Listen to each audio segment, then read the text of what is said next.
Hello, I'm Keith Hilson with the Schmidt Music Trombone Shop, back with another instrument review for you. And today I've got a really cool vintage horn, specifically a 1949 King 2B Silvertone. So we've had a few of the 3B Silvertones and Silversonics come through the shop in from various eras, from the frankly, kind of mid-late 40s through 50s, 60s, and obviously more modern vintages as well. But I have never had a King 2B with sterling silver bell come through, and especially from this vintage. So very cool horn. I'm very excited to share it with you so you can hear about it, and then of course I'll talk about the experience afterwards. I'm going to be playing all of this today on my trusty Bach 7C.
So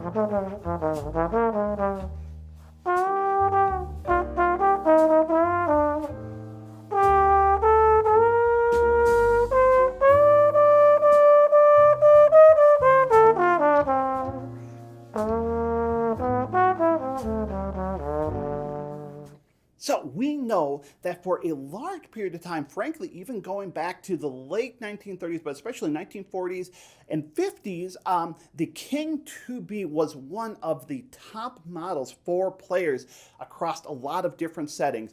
Over time, I think especially starting in the 1950s, getting into 60s, the 3B started to become a little bit more of a force in there as well, and started, if not supplant the 2B, at least it started to become a little bit more even.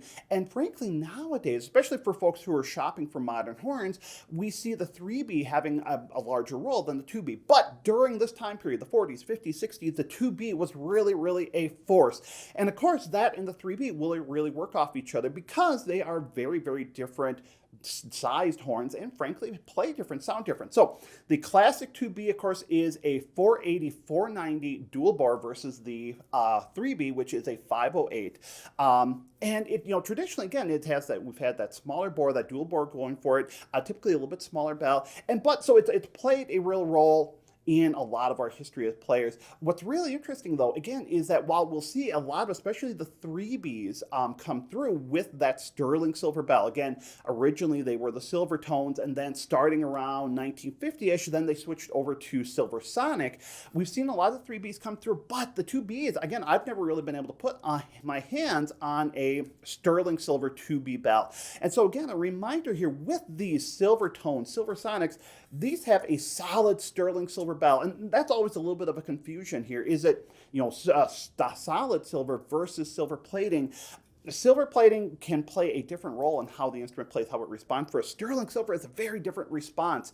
Having the entire bell made out of that, frankly, silver is a very, very dense, heavy metal. It gives us a very different sound and response. And so the 1945 Silvertone King 2B here, of course, features that solid sterling silver bell, 7 1/4 inch bell, so very tight, compact bell, which again was very common for the 2B here. Of course, we have the rest of the bell section is yellow brass. We have the classic King setup with the nickel silver outer hand slab tubes, yellow brass crook here, and of course this is the 480 490 dual bore.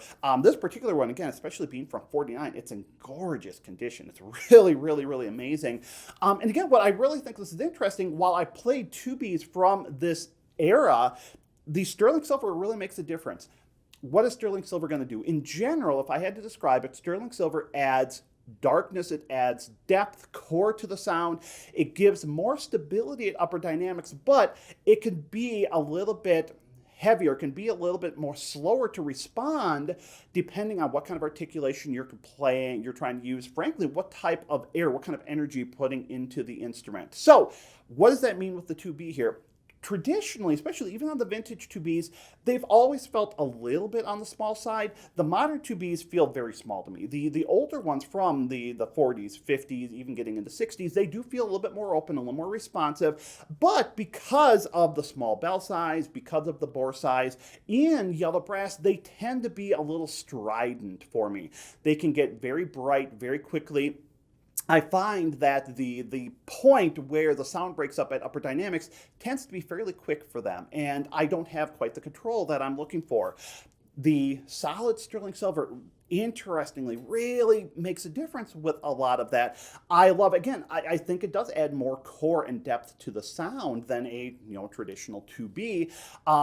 I feel like I do have a little bit more ability to push the dynamic, but at the same time, I can still feel not only the bore size of the 2B itself pushing against me personally a little bit, but that weight, the heft of the bell, it certainly plays a role with that as well. Especially when I was trying to do anything with more articulate articulation, something with more front to it. Sometimes when I was trying to do more multiple tonguing, double tonguing, triple tonguing, I felt like I was having to work harder to get the articulation to speak. And frankly, that's something that we would expect to see out of a material like sterling silver, just overall. Again, a lot of people like the stability it has. If you are somebody who puts a lot of air into it, has a a very, very hefty articulation, it's going to help to moderate that. But if you are looking for something that plays a little bit lighter, that you don't want to have to put that kind of energy into, the Sterling may fight you a little bit. And that's kind of what I'm experiencing here.